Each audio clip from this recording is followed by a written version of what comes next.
এই বছৰৰে অক্টোবৰ মাহত 1 লাখ যুৱক যুৱতীয়ে মুখ্যমন্ত্ৰীৰ আত্মনিৰ্ভৰ অসম আঁচনিৰ জৰিয়তে ব্যৱসায় আদি কৰাৰ বাবে 2 লাখ টকাকৈ লাভ কৰিব। এই বছৰৰ 10 অক্টোবৰ তাৰিখে প্ৰায় 60,000 যুৱক যুৱতীয়ে চৰকাৰী চাকৰি লাভ কৰিব।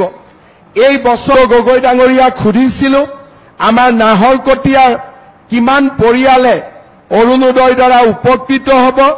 29,000 পৰিয়াল অৰুণোদয় আঁচনিৰ জৰিয়তে উপকৃত হ'ব।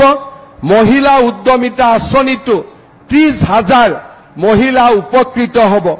এটিকলি দুটিপাত আঁচনিৰ জৰিয়তে বাগিচাৰ মজদুৰ সমাজে 200 বছৰৰ চাহ উদ্যোগৰ সফল সমাপ্তিৰ স্বীকৃতিও লাভ কৰিব। আমাৰ ৰাজ্যত কেতিয়াও মই 25 বছৰ মই নিজে বিধানসভাত আছো। অসম আত্মনিৰ্ভৰ আঁচনিত যিখিনি বন্ধু বান্ধৱীয়ে এপ্লাই কৰিছিলে প্ৰত্যেক ডিষ্ট্ৰিক্টৰে যিমানখন ডিষ্ট্ৰিক্টৰ পৰা এপ্লাই কৰিছিলে সিমানখিনি বন্ধু বান্ধৱী লিষ্ট কৰি নিজৰ ডিষ্ট্ৰিক্টৰ পৰা গুৱাহাটীলৈকে পঠাই দিছে। আৰু গুৱাহাটীৰ পৰা কেনেকৈ চিলেকশ্যন কৰিব, কেনেকৈ চিলেকশ্যন নকৰে, এই ভিডিঅ'টোত মই আজি আপোনালোকক ক'ম। ভিডিঅ'টো আপোনালোকে স্কিপ নকৰি শেষলৈকে চাব।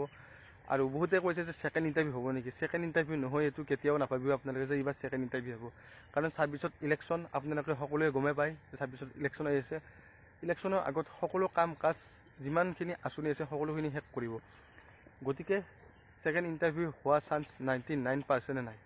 গতিকে আপোনালোকে তেনেকুৱা ধৰণৰ ভিডিঅ'বিলাক নাচাব। ছেকেণ্ড ইণ্টাৰভিউ হোৱাৰ কথা যদি কোনোবাই কৈছে সেইটো একেবাৰে ফেক আৰু একদম ফকতীয়া কথা। আৰু যিখিনি বন্ধু বান্ধৱীয়ে চিলেকশ্যন পাব লাগে সেইখিনি বন্ধু বান্ধৱীয়ে চিলেকশ্যন হৈয়ে গৈছে। আৰু হয়তো আপোনালোকে কথাটো বিশ্বাস নকৰিব পাৰে যে কেনেকৈ চিলেকশ্যন কৰিলে, আমাৰ তাত মেছেজ অহা নাই, ফোন অহা নাই, আমি কেনেকৈ গম পাম। সেইটো গম পাবৰ কাৰণে আপোনালোকে কিছুদিন ৱেইট কৰিব লাগিব। 15 তাৰিখৰ পিছলৈকে আপোনালোকে ৱেইট কৰিব লাগিব। 15 তাৰিখৰ পিছতে অফিচিয়েলিকে আপডেট দিব, মানে 15 আগষ্টৰ পিছত। আপোনালোকে বুজি পাইছে। গতিকে আজি আপোনাৰ কেই তাৰিখ হ'ল? 24 তাৰিখ। গতিকে আপোনালোকে এইকেইদিন ৱেইট কৰিব লাগিব। আৰু চিলেকশ্যন পাইছে নে পোৱা নাই সেইটো জানিবৰ কাৰণে আপোনালোকে কিছুদিন ধৈৰ্য ধৰিব লাগিব।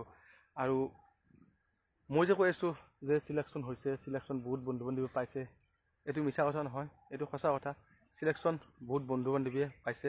আৰু কেনেকৈ পাইছে সেইটো কথা আপোনালোকে জনাৰ কাৰণে হয়তো আপোনালোকে অলপ টাইম ৱেইট কৰিব লাগিব।